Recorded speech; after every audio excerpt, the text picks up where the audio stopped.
예, 좋은 아침입니다. 영상 한번 찍어볼게요. 이번 주제는 누가 일배를 만드는가? 왜 일배가 만들어졌는가? 그거를 좀 알아보자는 겁니다. 요즘에 이재명이 일배 사이트 없애자 이런 발언하고 일배에 대해서 굉장히 안 좋은 시각들이 많은데 저는 그 일배를 안 좋게 보는 시각까지는 인정을 해요. 일배에 상당수 문제 있는 사람들이 많습니다. 그런데 왜 그들이 그렇게 행동을 하는지, 왜 일배에 그런 사람들이 모였는지 역사적 배경, 사회적 배경을 알아야 진정한 그게 그 문제가 해결이 되는 거예요. 제가 보기에는 진보 정부들이 지나치게 이상적이고 위선적인 정책들 그리고 행동을 보였기 때문에 젊은 남자들이 거기에 많이 반기를 들게 됐고 걔네들이 모인 게 바로 일베 사이트예요. 그래서 일베 상당수가 진보를 싫어하고 극우로 그래서 극우 같은 행동을 하는 겁니다. 그럼 진보 정부들이 어떤 잘못들을 했는지 한번 알아볼게요. 일단 여성가족부. 벌써 20여 년도 더 전에 김대중 정부 때 여성가족부가 만들어졌는데 이거 왜 만들었어요? 솔직히 까놓고 말해서 여성표 얻으려고 만든 거예요. 전 세계에 여성을 대상으로 한 부처가 독립적으로 있는 나라 몇 개 안 돼요. 독일, 캐나다, 뭐 호주, 뉴질랜드 정도? 근데 우리나라는 지금 현실적으로 제가 봐서 남녀 평등이 굉장히 잘 시행되고 있어요. 극렬 페미들은 아직도 여자가 피해본다고 하지만 이제는 남녀 평등이 지나치게 오버해서까지도 시행되고 있다고요. 근데도 여성가족부를 계속 놔두고 있으니까 젊은 남자들이 보기에 상대적 박탈감 당연히 느낄 거 아닙니까? 게다가 여성가족부가 참 이상한 행동들을 많이 했어요. 대표적인 게 뭐냐? 리얼돌 있잖아요, 리얼돌. 인형인데 남자들 성욕 푸는 대상. 그 리얼돌 수입에 있어서 수입과 유통을 여성가족부가 굉장히 막았어요. 그거마저도 안 된다고. 아니 진짜 사람도 아니고 인형을 대상으로 한 건데 그거마저 왜 막습니까?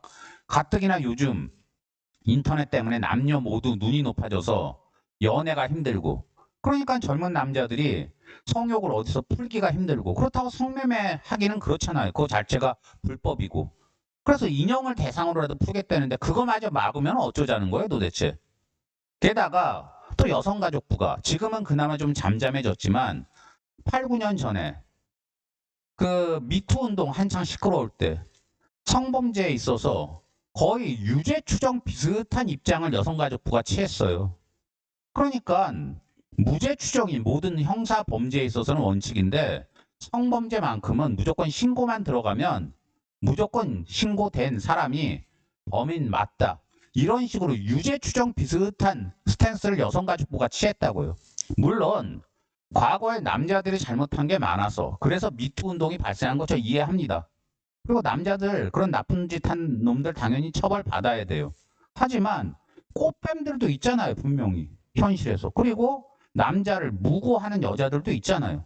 근데 그런 건 전혀 생각 안 하고 무조건 여자가 피해자라고 몰고 가는 게 그때 여성가족부의 일반적인 스탠스였어요. 그냥 젊은 남자들이 빡이 안 돌겠어요? 게다가 문재인 정부 때는 포르노 사이트마저 통제를 했다고요. 당연히 문재인 정부도 진보 정부죠. 근데 리얼돌 수입도 막고 성범죄에 있어서는 무조건 여자 편 들고 게다가 포르노마저 보지 말라? 아니 이러면은 남자들 물론 여자들도 포르노 보지만 젊은 남자들이 어디서 성욕을 어떻게 풉니까? 포르노마저 못 보게 하면 그냥 당연히 빡이 도는 거예요. 게다가 좀 다른 얘기긴 하지만 문재인 정부 때 문재인 정부가 왜 윤석열한테 정권을 뺏겼습니까? 조국 그 딸내미 조민 문제를 제대로 해결을 안 해서 그래요. 그 문제에 있어서 문재인 정부가 공정한 태도를 보였으면은 아마 윤석열이가 그때 이재명 못 이겼을 거예요. 제 생각에. 근데 문재인 정부가 그때 굉장히 불공정하게 조국한테 너무 치우친 태도를 보였고 하지만 결과적으로는 조민 부정 입학 맞았잖아요. 그래서 고려대랑 부산대에서 입학 취소 당했잖아요. 그런 걸 봐도 젊은 남자들이 진보 정부에 대해서 점점 싫어하게 된 거라고요. 또 그리고 또 하나 이유를 들자면 우리나라 지금 크게 문제 있는 제도 중에 하나가 로스쿨인데 부자들을 위한 전형적인 제도죠. 근데 그 로스쿨을 도입한 게 누구예요? 노무현이에요. 노무현도 당연히 진보잖아요. 로스쿨은 학비가 워낙 비싸니까 부자들이 주로 가는데 지금 통계적으로도 로스쿨 가는 사람들 75% 이상이 부모 소득이 1억 2천이 넘어요. 그리고 장학금은 얼마 안 줘요. 한 15%밖에 장학금 못 받아요. 그냥 전형적으로 부자들을 위한 제도인데 계층 간 이동을 막기 때문에 이거는 가난한 자도 법조인이 되는 길을 막기 때문에 심지어 박정희나 전두환도 로스쿨 도입은 꺼렸는데 그거를 덜컥 도입한 사람이 누구예요? 노무현이에요. 가난한 젊은 남자들 입장에서 물론 젊은 여자들도 빡이 돌긴 했겠지만 젊은 남자들 입장에서 이런 로스쿨을 도입한 진보 정부가 좋아 보였겠습니까? 그리고 결정적으로 아직도 남자만 군대 가죠. 근데 일부 꼰대들은 여자를 남자가 보호해줘야 되니까 당연하지 않냐 이러고 앉아있는데 그거는 옛날 얘기지요. 옛날에 취업이나 상속 등에서 남자가 여자보다 유리할 때 그때는 그런 말도 맞았어요. 남자가 여자보다 상속이나 취업에서 더 선호되니까 군대 가서 남자가 여자를 보호해줘라. 논리가 맞잖아요. 하지만 요즘은 사회 모든 분야에서 남녀 평등이잖아요.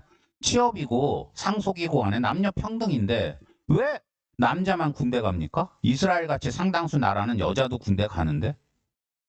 그러니까 젊은 남자 입장에서 젊은 남자애들도 본인의 경력 관리 중시하는데 젊은 시절에 꽃다운 시절을 군대를 가야 되는데 여자들은 안 가고. 근데 은연중에 가만 보면 진보 측 정부가 주로 남자만 군대 보내려고 하는 그런 스탠스를 보이고 그러니까 젊은 남자들이 상당수가 지금 얘기한 이런 이유 때문에 진보 정부를 싫어하게 된 거예요. 그리고 그러다 보니까 당연히 극우, 우익 쪽으로 치우쳤고 걔네들이 모인 게 바로 일베예요. 이런 배경을 알고 이런 원인을 알고 대처를 해야 되는데 이런 건 생각 안 하고 무조건 일베 애들 극우다. 걔네들 또라이 맞다. 범죄자 많다. 그러니까 없애자. 아니 일베 사이트 없애면 또 다른 사이트는 안 생겨날까요?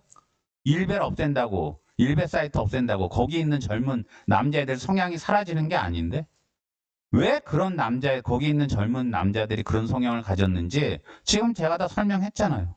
여성가족부 폐지하고 여자도 군대 가고 이런 식으로 정책을 추진해서 남자들이 남녀 평등이구나. 이런 식으로 생각을 하게 해야 일베는 진정 제대로 없어져요. 왜냐하면 일베 구성원 자체가 줄어드니까.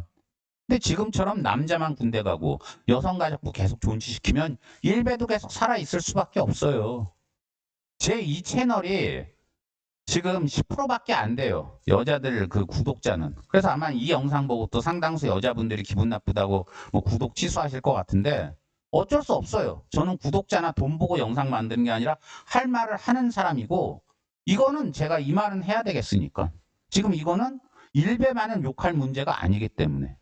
그리고 그 제 재생 목록 중에 페미라고 있는데 거기 가보면 제가 왜 극렬 페미가 생겼나 그런 영상에서는 남자들에 대해서도 준엄하게 제가 비판할 거 했어요. 그러니까 저 절대 뭐 어느 한쪽에 치우친 사람은 아닙니다. 그리고 또 이 영상 보고 제가 뭐 일베를 옹호했다고 너 극우지 그러면서 저를 또 욕할 사람들이 있는데 다른 제 정치 관련 재생 목록 가서 보시면 트럼프도 욕했고 윤석열도 욕했어요. 그리고 삼성 문제에 있어서 삼성 엄청 욕했고 삼성 파업에 있어서도 극우가 트럼프나 윤석열 욕합니까?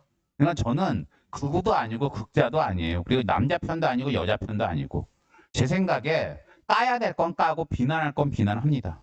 그러려고 이 채널 운영 중이에요. 그래서 어쨌든 이 영상은 일베를 무조건 없애는 게 능사가 아니고 왜 일베가 생겨났는지를 좀 알고 그렇게 생겨난 이유에 대해서 우리가 합리적으로 그런 원인들을 제거해야 일베가 진정으로 사라질 것 같아서 저절로 사라질 것 같아서 이 영상을 제가 이제 만들어 보는데 하나만 더 이제 제가 여담인데 깜빡했는데 제가 덧붙일게요. 예전에 그 여성가족부가 성범죄에 있어서 유죄 추정 한창 추진할 때 있었잖아요.